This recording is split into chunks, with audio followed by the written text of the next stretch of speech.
ارشاد باری تعالیٰ ہے فَصَلِّ لِرَبِّكَ وَانْحَرْ، کہ اپنے رب کے لیے نماز پڑھ اور قربانی کر، یعنی اپنے رب کی یاد میں نماز پڑھو اور اللہ کے نام پر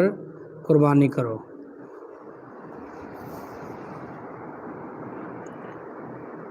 سنن ابن ماجہ میں حدیث مبارکہ ہے،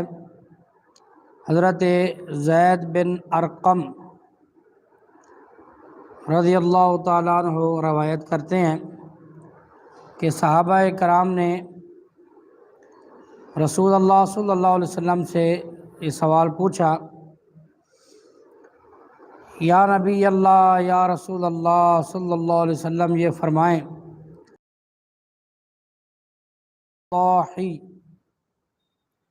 کہ یہ قربانیاں کیا ہیں؟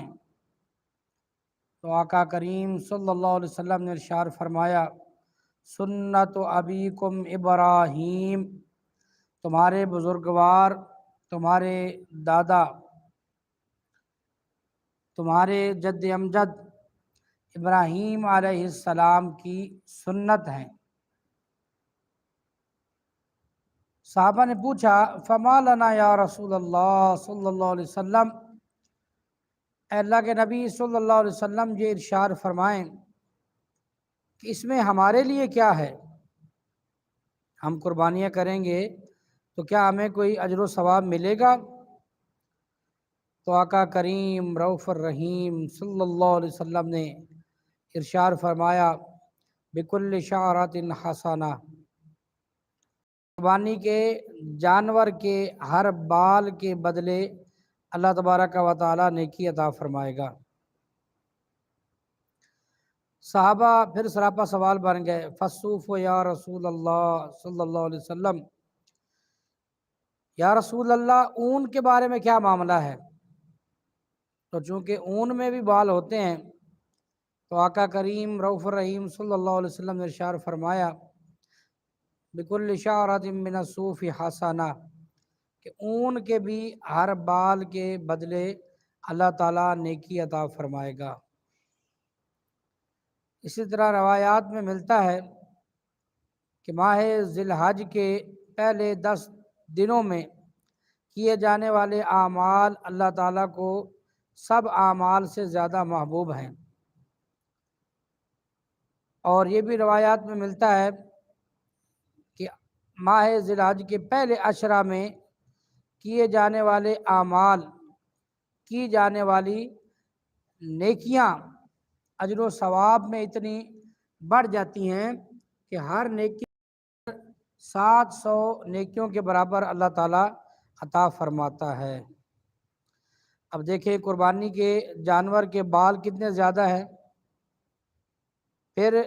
ہر بال کے بدلے ایک نیکی، پھر ہر ایک نیکی کے بدلے 700 نیکیاں، تو کتنا اجر و ثواب ہو گیا، یہ خود اندازہ لگا لیں۔ اسی طرح یہ جو حدیث بیان ہوئی ہے سنن ابن ماجہ میں ہے، کریم آقا صلی اللہ علیہ وسلم نے فرمایا، ما عمل آدمی من اعمال یوم النحر احب الی اللہ من احراق الدم، کہ ابن آدم کا کوئی بھی عمل یوم النحر، قربانی کے دن، یعنی عید الاضحیٰ کے دن، 10 ذی الحج کے دن، کوئی عمل بھی اللہ تعالیٰ کی بارگاہ میں قربانی سے زیادہ محبوب نہیں ہے۔ قربانی سے زیادہ کوئی عمل اللہ تعالیٰ کو قربانی والے دن محبوب نہیں ہے۔ جو آج کل کے فلاسفر، نام نہاد سکالر، اپنے آپ کو زیادہ ذہین و فطین سمجھنے والے، دین کے مفت کے ٹھیکے دار، جو یہ کہہ رہے ہیں کہ قربانیاں آپ کرتے ہیں، اتنا تعفن پھیلتا ہے، گندگی پھیلتی ہے، تو کیا فائدہ اتنی قربانیاں کرنے کا، یہی پیسے آپ غریبوں کو دے دیں۔ پہلی بات یہ ہے کہ ہم مشورہ دیں گے ان سب بھائیوں کو جو قربانیاں کر رہے ہیں کہ آپ ماحول کو آلودہ ہونے سے بچائیں، جو فضلات ہیں ان کو کسی سائڈ کے مقام پر جا کے رکھیں جہاں سے ان کے اٹھانے کے اور تلف ہونے کے انتظامات ہوں تاکہ ماحول آلودہ نہ ہو۔ لیکن جو لوگ منع کر رہے ہیں قربانی سے، ان کا مقصد صرف یہ نہیں ہوتا کہ ماحول کو آلودگی سے بچایا جائے، اس کے لیے اقدامات بھی کیے جا سکتے ہیں۔ تو ان کا مقصد یہی ہوتا ہے، شو اپنے آپ کو وہ اسلامک سکالر کرواتے ہیں، لیکن اصل میں اسلام دشمنی ان کے اندر ہوتی ہے، اسلام مخالف مشورے اور رائے دیتے ہیں۔ تو جو کہتے ہیں کہ وہ غریبوں کو پیسے دے دیں، تو ان سے آپ کہیں کہ قربانی سے ہزاروں لاکھوں لوگوں کا رزق وابستہ ہے۔ جو قربانی کے جانور پالتے ہیں وہ بھی غریب ہوتے ہیں، قربانی کے جانوروں کے لیے رسیاں وغیرہ اور خوبصورتی کے لیے جو چیزیں بناتے ہیں آرائش کے لیے، وہ بھی غریب ہوتے ہیں۔ جو ان کے چارے کا اہتمام کرتے ہیں، چارہ وغیرہ بیچتے ہیں، وہ بھی غریب ہوتے ہیں۔ جو ذبح کرتے ہیں وہ بھی غریب ہوتے ہیں۔ جو گوشت کھاتے ہیں، جن کو پہنچایا جاتا ہے گوشت، وہ بھی اکثر غریب ہوتے ہیں۔ قربانی کے دن ان لوگوں کے گھر بھی گوشت پہنچ جاتا ہے جنہوں نے سال میں سے بہت کم دن گوشت کھایا ہو، اور ایسا بھی ہو سکتا ہے کہ پورا سال ہی انہوں نے بکرے کا گوشت یا بڑا گوشت نہ کھایا ہو، پورے سال ہی ان کے ہاں بھی گوشت پہنچ جاتا ہے۔ بھائی یہ بھی غریبوں کا فائدہ ہو رہا ہے، غریبوں کا فائدہ کرنا ہے، غریبوں کا فائدہ سوچنا ہے، تو اسلام کی حدوں میں، اسلام کی سرحدوں میں رہ کر فائدہ کرو۔ اسلام مخالف چل کر غریبوں کا فائدہ سوچنے کا کوئی فائدہ نہیں ہے۔ اسلامی اگر صاحب نصاب لوگ اپنے اموال کی زکوٰۃ دیں، صدقات دیں، وہ بھی غریبوں کو جائیں گے، صدقہ فطر دیں، وہ بھی غریبوں کو، قربانی میں بھی غریبوں کا فائدہ ہے۔ تو اسلام میں جو ہے یہ خرچ کرنے پر زور دیا جاتا ہے۔ آج جو ماہر معاشیات ہیں وہ کہتے ہیں کہ روپیہ پیسہ جب روک لیا جاتا ہے تو ملک معاشی مسائل کا شکار ہو جاتا ہے، تو روپے کی گردش بہت ضروری ہے۔ تو اسلام نے بذات خود خرچ کرنے پر بہت زور دیا ہے۔ اپنے اموال کو اللہ کی راہ میں نیکی کے کاموں میں خرچ کرو، اپنے اہل و عیال کی ضرورتوں پر خرچ کرو، اور اپنے اہل و عیال کی ضرورتوں پر خرچ کرنا بھی صدقہ ہے، اس میں بھی اجر و ثواب ہے، لیکن اسراف سے بچا جائے، نہ بخل سے کام لیا جائے، نہ اسراف کیا جائے۔ ہاں جو ضروری اخراجات ہوں ان پر خرچ کرنا جو ہے وہ بھی صدقہ ہے۔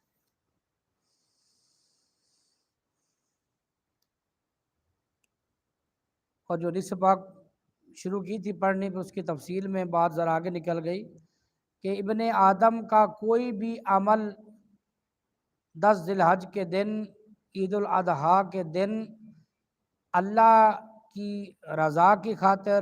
اللہ کا بندہ اللہ کے نبیوں کی سنتوں پر عمل کرتے ہوئے اللہ کی رضا میں، اللہ کی محبت میں، اللہ کی چاہ میں، اللہ کی الفت میں، اللہ کی خوشنودی حاصل کرنے کے لیے اللہ کی مخلوق کا جانور اللہ کے نام پر ذبح کرے۔ سب سے جو محبوب ترین عمل ہے 10 ذی الحج کا اللہ کی بارگاہ میں، وہ قربانی کرنا ہے۔ اِنَّهُ لَيَأْتِي يَوْمَ الْقِيَامَةِ بِقُرُونِهَا وَشَعَارِهَا وَأَظْلَافِهَا، کہ قربانی کا جانور جو ہے یہ اس کے جو اعضاء ہم پھینک دیتے ہیں، جو نہ کھاتے ہیں نہ تقسیم ہوتے ہیں، اس کے کھر ہیں، اس کے بال ہیں، اس کے سینگ ہیں، تو جو چیزیں ہم ضائع کرتے ہیں یہ جانور انہی چیزوں کے ساتھ آئے گا یوم قیامت۔ فرمایا انہا متاعکم علی الصراط کنز المال میں ہے کہ یہ قربانی کے جو جانور ہیں یہ پل صراط پر سواری کا کام کریں گے، سواری بن جائیں گے۔ جو چیزیں ہم پھینک دیتے ہیں انہی کے ساتھ آئے گا، یعنی ان کا بھی اجر و ثواب ملے گا، بھرپور اجر ملے گا۔ وَإِنَّ الدَّمَ لَيَقَعُ مِنَ اللَّهِ بِمَكَانٍ قَبْلَ أَن يَقَعُ مِنَ الْأَرْضِ، کہ قربانی کے جانور کا ذبح کرتے وقت جو خون نکلتا ہے وہ زمین پر پہنچنے سے پہلے اللہ تعالیٰ کی بارگاہ میں پہنچ جاتا ہے، یعنی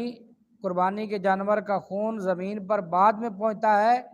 اللہ کی بارگاہ میں قربانی مقبول پہلے ہو جاتی ہے۔ فطیبوا بہا نفساً، تو قربانی خوش دلی سے کرو، محبت سے کرو، اسے صرف واجب سمجھ کر نہ صرف ادا کرنے کی کوشش کی جائے بلکہ خوشی کے ساتھ، محبت کے ساتھ، اللہ تعالیٰ کی محبت میں اللہ کی رضا حاصل کرنے کے لیے عمدہ اچھا خوبصورت جانور خرید کر خوش دلی سے قربانی کرو۔ یہ حدیث پاک جامع ترمذی میں بیان ہو کہ ابن آدم کا کوئی بھی عمل قربانی والے دن اللہ کے نام پر قربانی کرنے سے۔ اگلی حدیث پاک من ضحی طیبۃ بہا نفسہ محتسبا للأضحیہ کان لہ حجابا من النار۔ من ضحی طیبۃ بہا نفسہ، جو خوش دلی سے قربانی کرے گا تو یہ قربانی اس کے لیے جہنم کی آگ اور اس کے درمیان پردہ بن جائے گی، جہنم کی آگ سے بچنے کا سبب بن جائے گی، جہنم کے عذاب سے بچانے میں قربانی وسیلہ بن جائے گی۔ المعجم الکبیر للطبرانی۔ ما انفقت الورق فی شیء افضل من نہیرۃ فی یوم العید۔ عن عبداللہ بن عباس، سنن دارقطنی، کہ کوئی بھی عمل یا کوئی بھی خرچ کرنا کسی بھی کام پر عید الاضحیٰ کے دن قربانی کے جانور کے اوپر جو خرچ کیا ہے، قربانی پر جو خرچ کیا ہے اس سے افضل نہیں ہے کوئی بھی صدقہ، کوئی بھی عمل۔ اسی طرح سنن الکبریٰ میں ہے، مولا علی نے روایت کیا ہے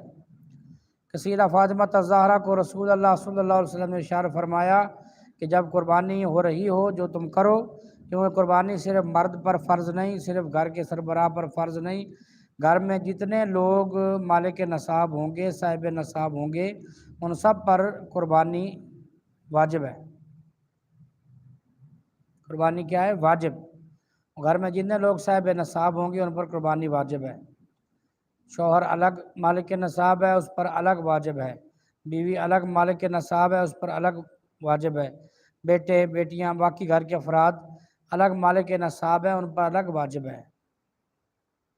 7.5 تولے سونا ہو جس کے پاس 52.5 تولہ چاندی ہو یا اتنی مالیت کی رقم ہو،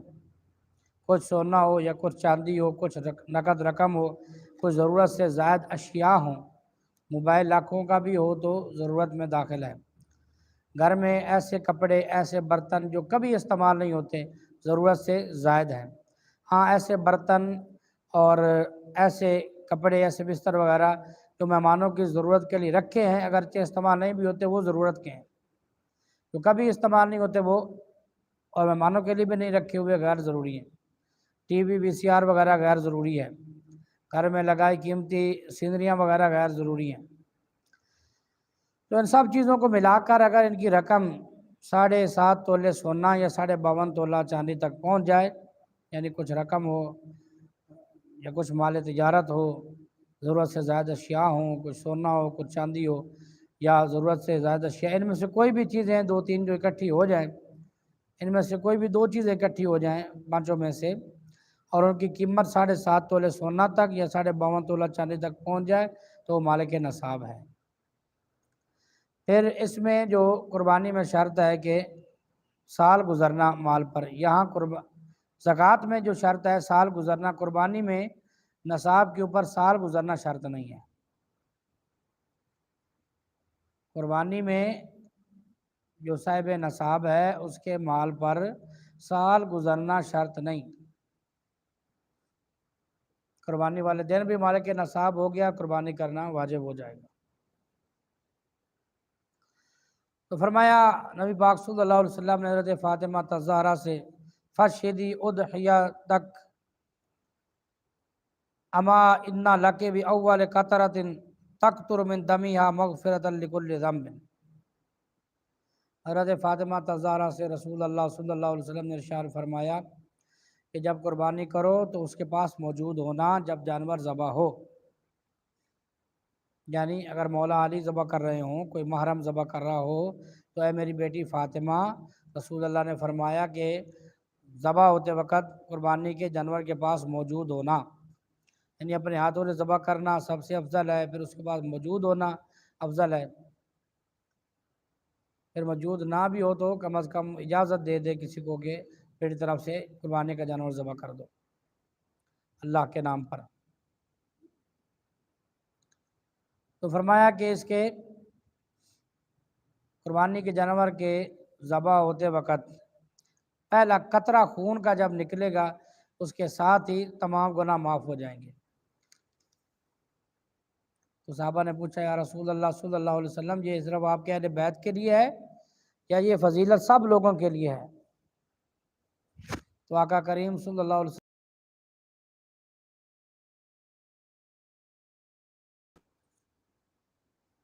اس لیے آقا کریم نے فرمایا کہ قربانی کے جانور کے خون کا پہلا قطرہ تمام گناہوں کی معافی کا سبب بن جاتا ہے۔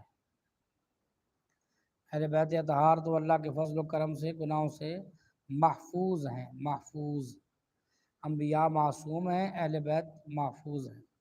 وَيُطَهِّرَكُمْ تَطْهِيرًا کے تحت اللہ کے نیک بندے صالحین جو ہیں وہ محفوظ ہیں۔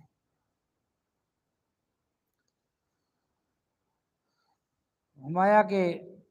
اما انہ یجاء بہا یوم القیامہ بلحومہا ودمائہا 70 ضعفا، کہ یہ جو قربانی کے جانور کا گوشت ہے اور جو اس کا خون ہے،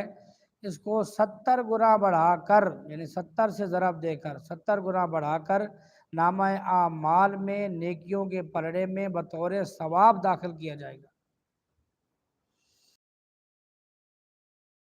ہے اسے مفہوماً بیان کیا جا رہا ہے حضرت عائشہ صدیقہ سے کہ قربانی کا جو جانور ہے، دمہا و فرسہا و صوفہا، اس کا خون، اس کا گوبر اور اس کی اون بال وغیرہ، ان سب کو نیکیوں میں بدل کر نامہ اعمال میں نیکیوں والے پلڑے میں رکھا جائے گا۔ اب اس کی شرح میں علماء کرام بیان کرتے ہیں کہ قربانی کے جانور کی ایسی چیزیں جو ہم پھینک دیتے ہیں جو بیکار ہیں، ان کو بھی نیکیوں میں بدل کر نامہ اعمال میں نیکیوں والے پلڑے میں شامل کیا جا رہا ہے۔ تو اس کا جو گوشت ہم کھاتے ہیں اس کا کتنا اجر و ثواب ہوگا، جو گوشت ہم تقسیم کرتے ہیں اس کا کتنا زیادہ اجر و ثواب ہوگا۔ اس طرح نبی پاک صلی اللہ علیہ وسلم نے 2 مینڈے ذبح کیے۔ ابو داؤد شریف کی حدیث ہے، ذبح النبی صلی اللہ علیہ وسلم یوم الذبح کبشین اقرنین املحین مجعین۔ نبی پاک صلی اللہ علیہ وسلم نے 2 موٹے تازے سینگوں والے سیاہ سفید دبے دار اور خسی مینڈے رسول اللہ صلی اللہ علیہ وسلم نے ذبح فرمائے۔ خسی جانور ذبح کرنا یہ درست ہے، جائز ہے، بلکہ افضل ہے۔ امام ابو حنیفہ فرماتے ہیں ان الخسی اولا لان لحمہ الذ و اطیب، خسی جانور کی قربانی زیادہ افضل ہے کیونکہ اس کا گوشت زیادہ لذیذ اور زیادہ پاکیزہ ہوتا ہے۔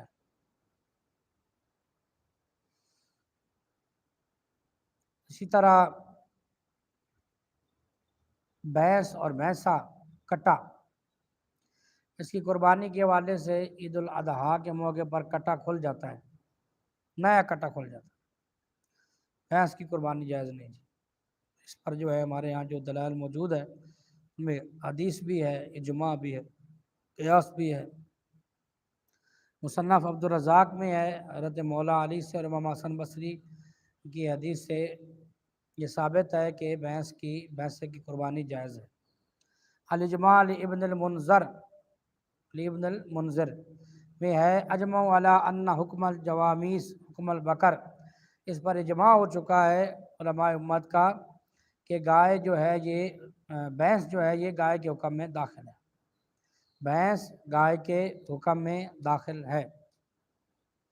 لغت میں بھی ملتا ہے کہ جو بھینس ہے جوامیس جو ہے یہ بکر کے حکم میں جو داخل ہے، تو اس کی تفصیل لغت میں اس طرح ملتی ہے کہ جو جوامیس ہے یہ بکر کی ہی نسل ہے، گائے کی نسل کی ہی ایک شاخ ہے، بلکہ بعض لغات میں یہ ملتا ہے کہ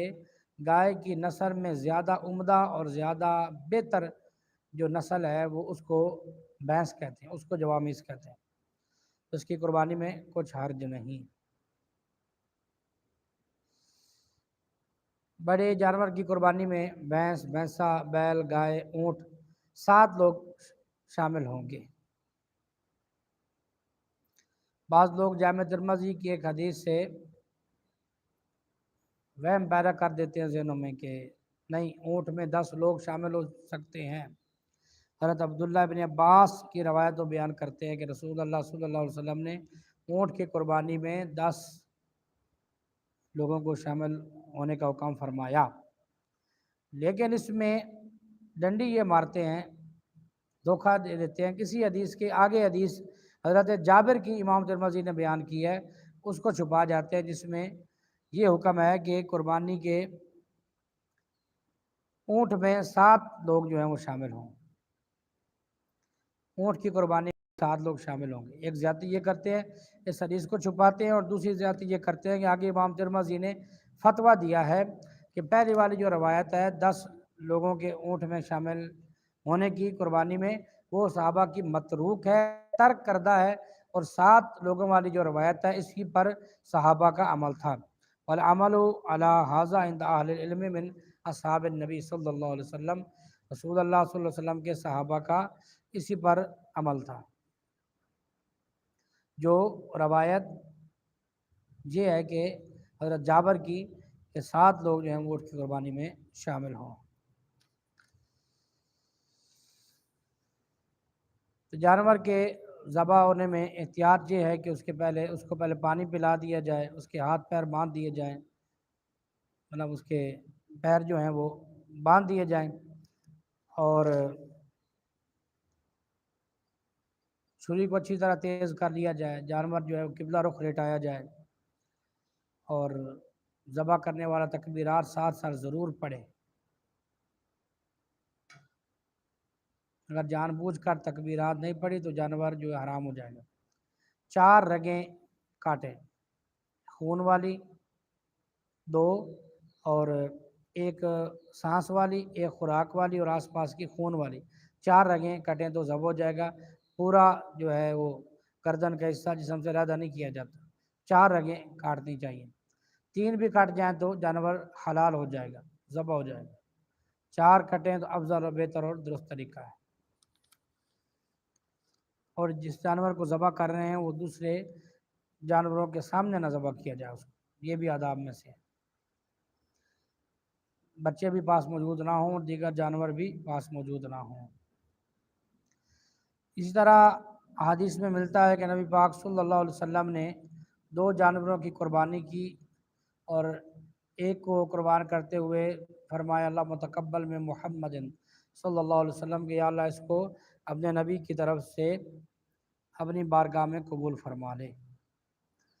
اور دوسرا جانور قربان کرتے وقت رسول اللہ صلی اللہ علیہ وسلم نے نیت کہ اللہ متقبل من امت محمد ومن آل محمد، من آل محمد ومن امت محمد صلی اللہ علیہ وسلم، اپنی آل کی طرف سے اور تمام امت کی طرف سے رسول اللہ صلی اللہ علیہ وسلم نے اپنی امت کے ان لوگوں کی طرف سے جو اللہ رسول کی گواہی دینے والے ہیں، اور اپنی آل کی طرف سے رسول اللہ صلی اللہ علیہ وسلم نے قربانی کر دی، ان کو اپنی قربانی میں شامل کر دیا، ان کو قربانی کا ایصال ثواب پہنچا دیا، یعنی بطور خاص ان غرباء کو خوشخبری ہے جو قربانی نہیں کر سکتے، وہ بھی محروم نہیں ہیں قربانی سے، رسول اللہ صلی اللہ علیہ وسلم نے ان کو اپنی قربانی میں شامل اور داخل فرما لیا ہے۔ اور مولا علی کو حکم دیا تھا کہ میری طرف سے بھی قربانی کیا کرنا۔ تو سنن الکبریٰ البیہقی میں ہے کہ ایک دمبا لایا گیا، مولا علی نے اسے نبی کریم صلی اللہ علیہ وسلم کی طرف سے اللہ کے نام پر ذبح کیا، قربانی کی، اور پھر دوسرا دمبا لایا گیا، اسے مولا علی نے اپنی طرف سے اللہ کے نام پر قربان کیا۔ تو دوسرے کی طرف سے بھی والدین یا کسی عزیز و اقارب میں سے کسی فرد کی طرف سے بھی قربانی کی جا سکتی ہے، اور افضل اور بہتر اور مستحب ہے کہ اپنی قربانی علیحدہ کرے، قربانی کر کے اس کے بعد گنجائش ہو تو رسول اللہ صلی اللہ علیہ وسلم کی طرف سے بھی قربانی کر دے۔ جب رسول اللہ صلی اللہ علیہ وسلم نے امت کو اپنی قربانی میں داخل کیا تو امت کو تو اور زیادہ حق بنتا ہے۔ رسول اللہ صلی اللہ علیہ وسلم نے ہر موڑ پر امت کو یاد رکھا، رو رو کے دعائیں کی، آقا کی وجہ سے جس طرح پچھلی قوموں پر عذاب آتے تھے اس طرح کے عذاب اس امت پر جو ہیں وہ اللہ تعالیٰ نے ٹال دیے، آقا کریم کی وجہ سے موت میں آسانیاں، اور میدان محشر میں پلسرات پر آسانیاں، حوض کوثر کا جام جنت ملے گی آقا کریم کی وجہ سے، آقا کریم کی وجہ سے بے شمار رحمتیں نصیب ہوئیں، جن کے لب پر رہا امتی امتی، یاد ان کی نہ بھولو نیازی کبھی، وہ کہے امتی تو بھی کہہ یا نبی، میں ہوں حاضر تیری چاکری کے لیے۔ بکرا بکری 1 سال کا، دمبا بھیڑ 1 سال کے، ہاں دمبا اور بھیڑ اگر سال سے کم ہوں لیکن اتنے موٹے تازے ہوں کہ سال کے نظر آئیں تو ان کی قربانی بھی جائز ہے۔ بیل، گائے، بھینس، بھینسا، کٹا، اونٹ، اونٹنی کے علاوہ بیل، گائے، بھینس، بھینسا ان کی عمر 2 سال، اور دندہ ہونا یہ شرط نہیں ہے، عمر کا پورا ہونا شرط ہے، عمر کی تسلی کر لی جائے۔ اور اونٹ اور اونٹنی ان کی عمر 5 سال ہونی چاہیے، اونٹ اور اونٹنی ان کی عمر قربانی کے لیے 5 سال ہونی چاہیے، اور ان میں 7 لوگ شامل ہوں گے۔ اور عقیقے کا حصہ بھی بڑے جانور کی قربانی میں رکھا جا سکتا ہے، بیٹی کی طرف سے 1، بیٹے کی طرف سے 2 حصے عقیقے کے بھی اس میں رکھے جا سکتے ہیں۔ اور بڑے جانور کی جو قربانی کر کے 7 لوگ اس میں شامل ہوتے ہیں تو گوشت کے 7 حصے بنائے جاتے ہیں۔ عموماً یہ جہالت کا جملہ بولا جاتا ہے کہ جی قربانی کے گوشت کو تولنا جو ہے وہ منع ہے، تولنا نہیں ہوتا، تو اس کے برابر تول کر 7 حصے بنانا چاہیے، یہ افضل اور درست طریقہ ہے۔ ایسے اندازے سے اسے بنانا جائز نہیں ہے، بعض علماء اس طرف گئے ہیں کہ یہ سود ہے، کسی کی طرف کم یا زیادہ چلا جائے تو باقاعدہ تول کر 7 حصے گوشت کے بنائے جائیں۔ اور جو آپ کا حصہ ہے یا بکرا بکری دمبا بھیڑ وغیرہ آپ نے ذبح کی ہے تو اس کے گوشت کے افضل و مستحب ہے کہ 3 حصے بنا لیے جائیں، ایک حصہ اپنے لیے، ایک حصہ رشتہ داروں دوست احباب کے لیے، ایک حصہ غرباء کے لیے۔ اگر بندہ جو ہے وہ اتنا صاحب حیثیت ہو کہ اکثر جو ہے ان کے گھر میں گوشت آتا ہو، اس کے لیے کوئی بڑی بات نہ ہو، سارا تقسیم کر دے تو بہت افضل ہے۔ بندہ جو ہے وہ اتنا صاحب حیثیت نہ ہو تو اپنے لیے اور اپنی رشتہ داروں کے لیے رکھ لے تو بھی جائز ہے، اور زیادہ اگر وہ مفلس ہے تو وہ سارا خود بھی رکھ سکتا ہے، لیکن یہ روح قربانی کے منافی اور خلاف ہے۔ تینوں طریقے جائز ہیں۔ افضل اور مستحب طریقہ یہ ہے کہ ایک حصہ اپنے لیے، ایک رشتہ داروں اور دوستوں کے لیے، اور ایک حصہ غریبوں کے لیے۔ بلکہ جو قربانی کرتے ہیں اتنی محبت سے کرتے ہیں کہ وہ تو کہتے ہیں کہ اپنے حصے میں سے بھی زیادہ تر وہ جو ہے غرباء میں تقسیم کر دیتے ہیں۔ اور ایام تشریق 9 ذی الحج کی فجر سے لے کر 13 ذی الحج کی عصر تک، ہر فرض نماز کے بعد 1 مرتبہ واجب، 3 مرتبہ سنت، مرد آہستہ آواز میں اور مرد اونچی آواز میں، عورتیں آہستہ آواز میں تکبیرات تشریق پڑھیں گے، یہ واجب ہے۔ اللہ اکبر، اللہ اکبر، لا الہ الا اللہ واللہ اکبر، اللہ اکبر وللہ الحمد۔